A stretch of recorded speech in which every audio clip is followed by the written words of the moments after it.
بسم اللہ الرحمن الرحیم۔ السلام علیکم ورحمۃ اللہ وبرکاتہ۔ عابد راجہ چینل کی طرف سے آج میں اپنے دوستوں کو بہت ہی پیاری حدیث سناؤں گا، دجال کے بارے میں ہے۔ اس سے پہلے میں اپنے تمام دوستوں سے گزارش کروں گا کہ میرے چینل کو سبسکرائب کر لیں، بیل آئیکن پہ کلک کر لیں تاکہ ڈیلی آپ تک اچھی ویڈیو پہنچ سکیں۔ تو سٹارٹ کرتے ہیں آج کا لیسن۔ بسم اللہ الرحمن الرحیم۔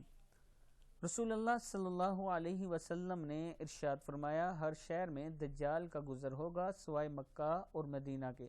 ان کے راستوں پر فرشتے پہرا دے رہے ہوں گے، پھر مدینہ اپنے لوگوں کو 3 بار زور سے ہلا دے گا، پس اللہ ہر کافر و منافق کو جو اس وقت وہاں موجود ہوگا نکال دے گا۔ بخاری کی حدیث ہے کہ دجال ہر شہر سے گزرے گا لیکن مکہ اور مدینہ سے نہیں گزر سکے گا، اس لیے کہ وہاں فرشتے پہرا دے رہے ہوں گے، پھر مدینہ زور سے ہلائے گا اور وہاں پر جو منافق اور کافر ہوں گے انہیں وہ باہر نکال دے گا۔ بخاری شریف کی حدیث ہے۔ اللہ تعالی ہم سب کو دجال کے فتنے سے بچائے اور اللہ تعالی ہم سب کو نبی اکرم صلی اللہ علیہ وسلم کی سنتوں پر عمل کرنے کی توفیق عطا فرمائے۔